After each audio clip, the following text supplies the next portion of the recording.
Right. They're Exactly. shooting missiles at our Navy, and nobody cares, nobody wants to report on that. That should scare you for so many. You should be too terrified to shoot a BB gun at the Navy. I You know what I mean? The fact that they're launching missiles at us means we're not scary anymore. Great call, man. And we're siding publicly with terrorists. This was a screenshot I took from the article that I was reading over from the Associated Press.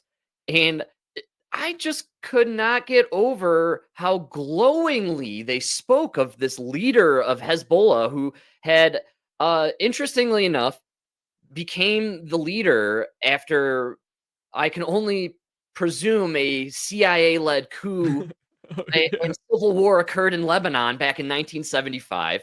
This dude fled with his family, age 12, grew up in southern Lebanon after that, ended up joining at a very young age some radical clerical groups.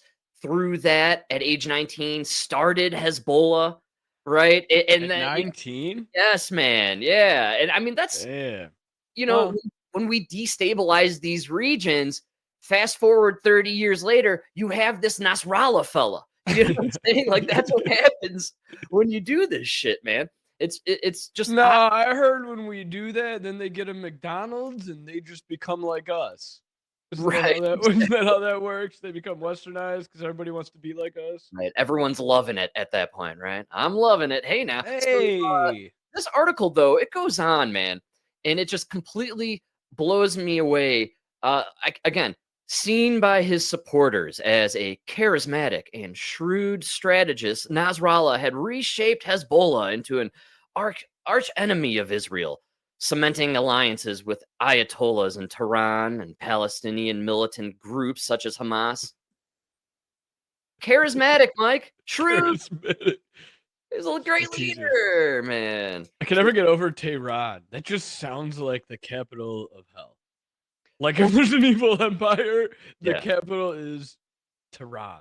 It's They like also terror is in the name. yeah, and they dress like our evil It's arch hell. nemesis. It's hell on earth. Yeah. The Arab world, hell on earth. It doesn't seem pleasant living in that region. I'm not gonna lie, man. So yeah, Yeah, that is crazy. We're celebrating Hezbollah now. ridiculous. Hamas.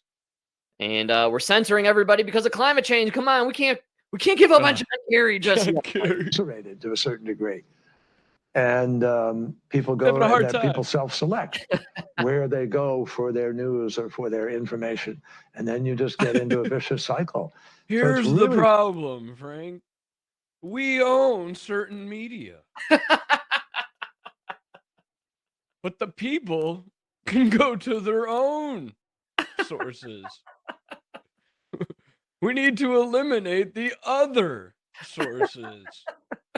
I love that. Oh, it's Like, great. how do you guys not see what you're saying? Do you not own a mirror?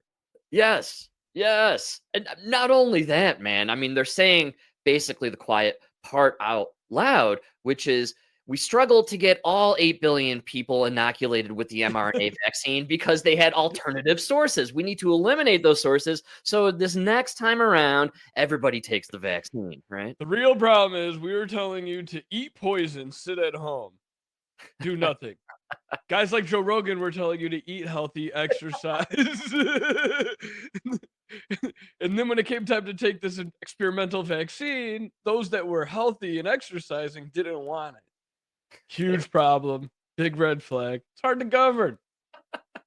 Hard to govern people who aren't sick and dependent on government and pharmaceutical companies. Yeah, Right?